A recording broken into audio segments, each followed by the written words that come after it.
សូមស្វាគមន៍ចំពោះការចូលរួមទស្សនាវីដេអូរបស់ Channel ខ្មែរ Novel ថ្ងៃនេះយើងជួបគ្នាបន្តទៀតហើយដែល Channel ខ្មែរ Novel បានលើកយកនៅរឿងវាសនានៃនាងនាគ្រីមកអានជូនបងប្អូនប្រិយមិត្តអ្នកស្ដាប់ទាំងអស់គ្នាស្ដាប់លេងកម្សាន្តវគ្គទី7នាគ្រីជួយនរាហើយក៏បានកើតជាស្នេហាចំណែកស៊ីណាតការបានសេចក្តីប្រាថ្នារបស់ខ្លួនមិនបានសម្រេចដោយនាគ្រីនាងធ្វើសោះដង្កើយតោះតាយមិនព្រមតបសេចក្តីមេត្រីរកដូច្នោះហើយស៊ីណាក៏ចេះតែនឹកក្តៅក្រហល់ក្រហាយអន្ទះអន្ទែងពុនប្រមាណទទួលយប់នោះមានមនុស្សមកប្រាប់ដំណឹងសពគ្រប់អំពីនារីទៅជួបនឹងបូរ៉ាស៊ីណាតការបានដំណឹងនេះចូលមកដល់ត្រចៀកកាលណាស្ទុះស្ទាយ៉ាងរហ័សទៅបើកទូយកកំបិតស្នៀតមួយយ៉ាងមុតមកសៀតត្រង់ចង្កេះរួចទៅទាញយកដបស្រាមកចាក់ផឹកដើម្បីចង់ពង្រឹងចិត្តឲ្យក្លាហានលុះមិនយូរប៉ុន្មានក៏គិតក្នុងចិត្តឡើងថាអញនឹងទៅបបួលមិត្តភក្តិអញ2-3នាក់ក្នុងពេលឥឡូវនេះតាមទៅប្រហារជីវិតអាអ្នកក្រនេះចេញហើយកាត់យកតែក្បាលមកបង្ហាញឲ្យនាងឃើញស្នាដៃគិតដូច្នេះហើយក៏កាន់ដបស្រាតាមខ្លួនដើរចេញ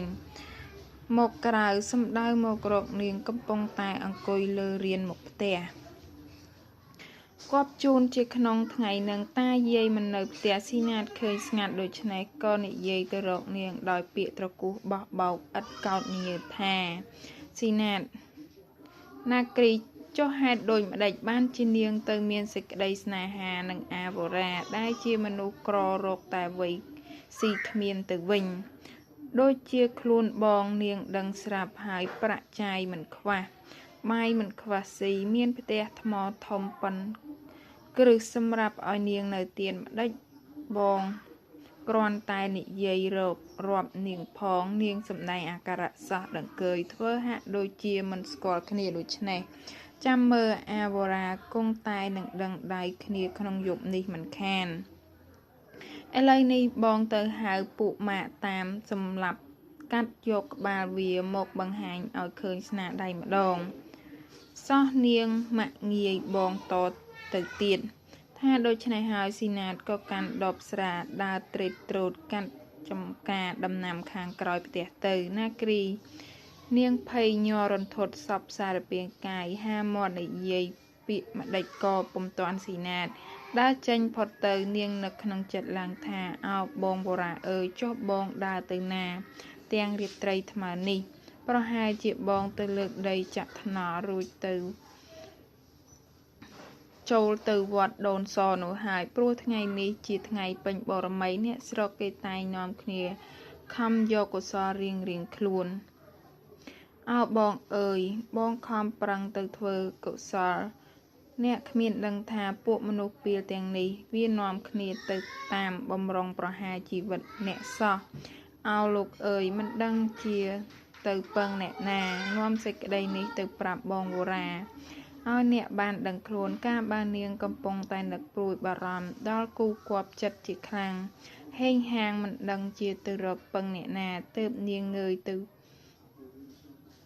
មើលទៅលើឃើញព្រះច័ន្ទរះពេញវងមានពន្លឺរស្មីភ្លឺត្រចះត្រចង់ហើយមានផ្កាយតូចធំរះអមព្រៀងព្រាតលើភាលីគួរជាទីមនោរម្យពុនប្រមាណទើបនាគ្រីលើកដៃបន្ទូលហើយពោលក្នុងមាត់ខ្សឹបថាអោព្រះច័ន្ទអើយសូមលោកអាណិតមេត្តាជួយនាំដំណឹងអាក្រក់នេះទៅប្រាប់ដល់បងវរ៉ាផង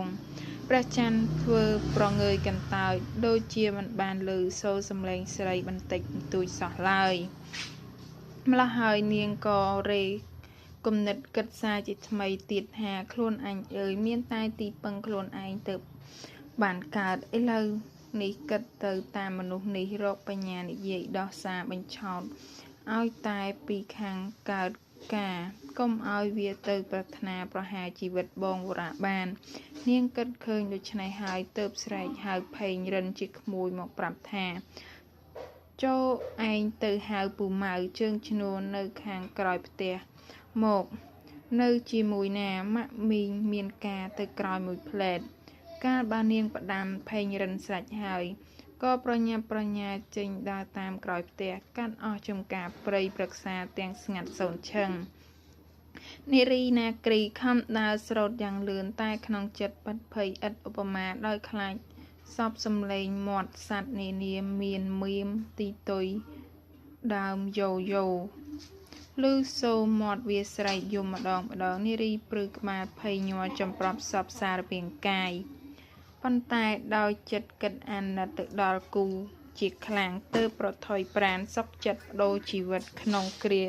នេះតស៊ូត្រដោតដើរតទៅទៀតលុះយូរបន្តិចមកនាងបានដើរដល់ចំការពោតស្រាប់តែឮសំឡេងមនុស្សនិយាយវងវាងនាងផ្ទៀងត្រចៀកស្ដាប់ស្គាល់ច្បាស់ជាសំឡេងស៊ីណាតហើយនាងកិច្ចខ្លួនចូលទៅពូនក្រោមដើមពោតដែលដុះស៊ុបទ្រប់ដើម្បីលបចាំស្ដាប់អ្នកទាំងនោះតានិយាយការអ្វីខ្លះស្រាប់តែឮសូរស៊ីណាតនិយាយផ្ដាំទៅមិត្តភក្តិថាវ័យពួកកូនយើងចែកផ្លូវគ្នាអាផេងទៅចាំទៅខាងលិចអាមើនទៅចាំទៅខាងកើត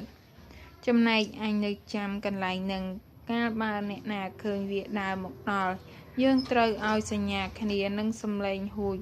តែឮសូរហួចយើងត្រូវទៅលបចាក់សម្លាប់ឲ្យខ្សែតែម្ដងណាគ្រីកាលបើនាងស្ដាប់សូរស៊ីណាតហើយឈ្មោះមិត្តគិតគ្នាយ៉ាងសម្បើមដូច្នេះនាងក៏ចងចាំជាប់ឈ្មោះមិត្តស៊ីណាតទាំងពីរអ្នកឥតភ្លេចលុះពួកនោះចេញបែកគ្នាទៅតាមផ្លូវរៀងខ្លួនទៅនាងក៏ដើរសរសៀរចូលមកចិត្តស៊ីណាតហើយនិយាយថាយីបងអំបញ្ញមិញនេះថាមានអ្នកណានិយាយរឿងអំពីខ្ញុំប្រាប់បងបានជាបងខឹងនឹងខ្ញុំហើយឥឡូវបងមកកន្លែងនេះធ្វើអ្វីទាំងយប់ថ្មនឹងនាងនិយាយបញ្ចេញសំឡេងយ៉ាងទន់ភ្លន់ហើយធ្វើទឹកមុខរីករាយញញឹមស្រស់ប្រំប្រៃតាមពន្លឺរស្មីព្រះច័ន្ទស៊ីណាតកាលបើឃើញរូបស្រីដែលជាទីបដូរផ្ដាច់ជីវិតរបស់ខ្លួនមកដល់ចំពោះមុខថែមទាំងសូរសំឡេងដ៏ពិរោះក្បោះក្បាយដូចជាដូរតន្ត្រីក្នុងចិត្តត្រេកអរឥតឧបមាហាក់ដូចជាបុប្ផាក្រពុំមានក្លិនក្រអូបយ៉ាងអស្ចារ្យដែលបណ្ដែតត្រសែតលើភាលីធ្លាក់ចុះមកចំលើខ្លួនក្នុងវេលានឹងសេចក្តីខឹងគោមគួនទាំងប៉ុន្មានដែលដេកត្រាំក្នុងសន្តានរបស់យុវជននេះក៏រសាយចេញឆ្ងាយពីក្នុងកាយភ្លាមទើបបញ្ចេញសម្ដីបែររៀងប្រច័ណ្ឌឡើងថាចុះក្រែងអូនឯងទៅស្រឡាញ់អាវរាហើយឬណាគ្រីជប់មកឮពីណាមកនាងសួរធ្វើបែបរៀងខឹងស៊ីណាតបងឮអាចែមក្មេងលោកវានិយាយប្រាប់បងណាគ្រីមិនដេចក៏បងជឿសម្ដីក្មេងតូចកូនសិស្សលោកដូចនេះវានិយាយផ្ដេសផ្ដាស់ទេតើព្រោះខ្ញុំពុំដែលស្គាល់សោះរូបគាត់នឹងសំបីតែឈ្មោះក៏ពុំដែលឮសូរផងពុទ្ធូអើយមិនដេចបងទៅខឹងនឹងគេតទេដូច្នេះពេលនោះស៊ីណាតភ្លេចនឹងពាក្យក្មេងដែលចាស់ធ្លាប់យកជាការពិតទៅជាគិតថាក្មេងជាក្មេងព្រើលហើយនិយាយតបនាងវិញថាមែនហើយអូនក្មេងវាច្រើនតែព្រើលនិយាយការផ្ដេសផ្ដាស់មែនហើយប៉ុន្តែបើអូន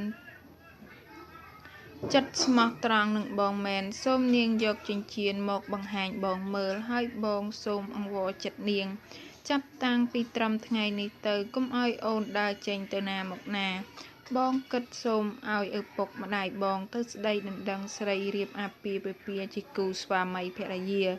យើងនៅរួមសុខទុក្ខជាមួយគ្នាតតែអស់ជីវិតរៀងខ្លួនស៊ីណានិយាយទាំងសម្ដីក្រឡោដោយផឹកស្រាច្រើនពេកដំណើររសេតរសោតឈរមិននឹងនួនចេះតែត្រេតត្រោតចុះឡើងលុះមានវាចាគ្រាន់តែផុតពីមាត់ក៏រលំខ្លួនដួលប្រោះដេកស្ដោកទៅលើព្រះធរណីពេលនោះស្រាប់តែឮសូរសញ្ញាសំឡេងហួចឆ្វេងដល់នាងនឹកក្តុកក្នុងចិត្តហើយគិតថាច្បាស់ជាបងវរាមកដល់ហើយអញត្រូវតែតាំងចិត្តអង្អាចក្លាហានស្រែកគំរាមឲ្យអាដែងនេះវាដឹងខ្លួន ហើយនាងស្រែកភ្លាមឈ្មោះផេងឈ្មោះមើលអ្នកហួចឲ្យសញ្ញាប្រាថ្នាសម្រាប់ជីវិតគេឬ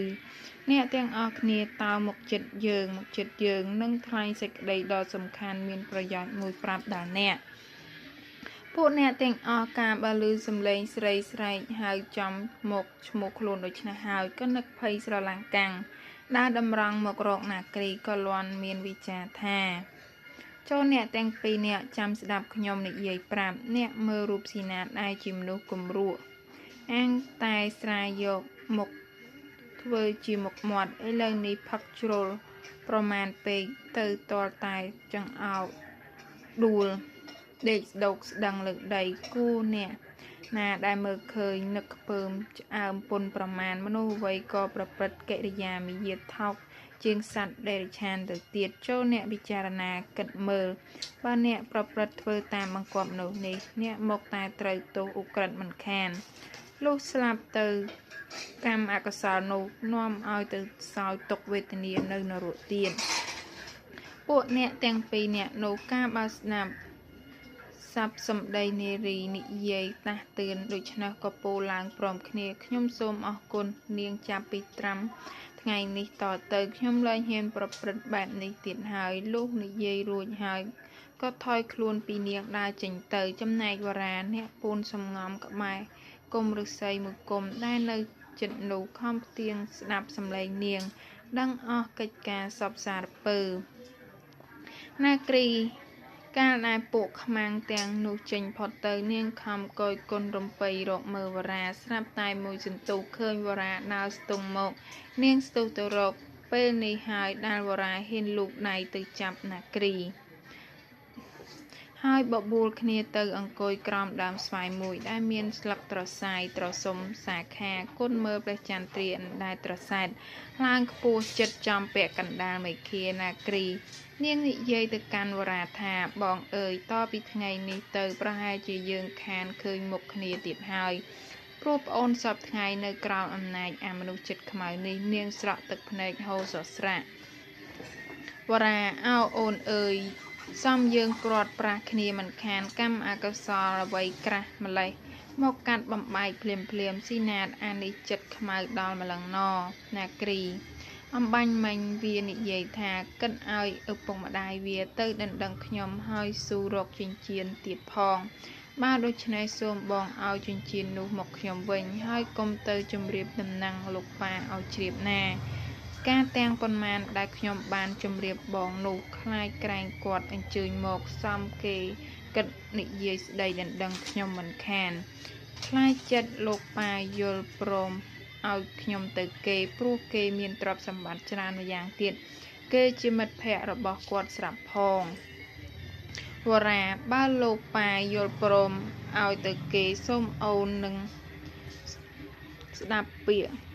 អ្នកមានគុណទៅចុះព្រោះខ្លួនបងជាអ្នកក្រមិនអាចជួយយោងមុខមាត់ឲ្យអូនខ្ពង់ពោះដូចគេបានឡើយ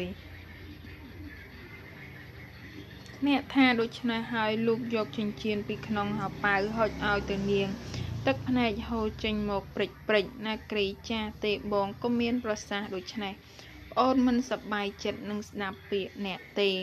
ប្អូនសូមសច្ចាឲ្យបងជឿជាក់ក្នុងចិត្តប្អូនថាកើតមកខ្លួនជាស្រីមានចិត្តបេតីចំពោះរូបបងតែម្នាក់បើក្រៅអំពីរូបបងប្អូនត្រូវតែជៀសឲ្យផុតបើជៀសមិនផុតទេមកជាសូមលាបងខ្សិនខ្សៃពីជន់ទៅកាន់បរមលោកនាយទៅប្រសើរជាងសឹងមានព្រះច័ន្ទធ្វើជាសាស័យនាងនិយាយទាំងសឹកសួរទឹកភ្នែកចេញមកច្រោកលើដើមបរាអ្នកកាន់តែណែនដើមករកតែហាមាត់និយាយទៅវិញមិនរួចហើយចាប់ដៃនាងយកមកផ្អឹបនឹងទ្រូងរបស់អ្នកស្រាប់តែលឺមាត់តាប៉េងនិងពូម៉ៅប្រកោកហៅឈ្មោះនាងស្រែកយ៉ាងខ្លាំងផ្អើលអស់ទាំងសัตว์បាក់សីក្នុងកណ្ដាលរាត្រីស្ងាត់សូនឈឹងវរាក៏ត្រូវតែបែកឃ្លាតចេញពីនាគ្រីក្នុងពេលនោះនាគ្រីនាងដើរសំដៅមករកតាប៉េងហើយចង្អុលប្រាប់កន្លែងដែលស៊ីណាតផឹកស្រាស្រវឹងដួលដេកស្ដោកស្ដឹងនោះតាប៉េងក៏ប្រើឲ្យឈ្នួល លីស៊ីណាតដាក់លើស្មាហើយហៅនារីសម្ដៅមកផ្ទះវិញអរគុណសម្រាប់ការចូលរួមទស្សនាជួបគ្នានៅវីដេអូក្រោយទៀត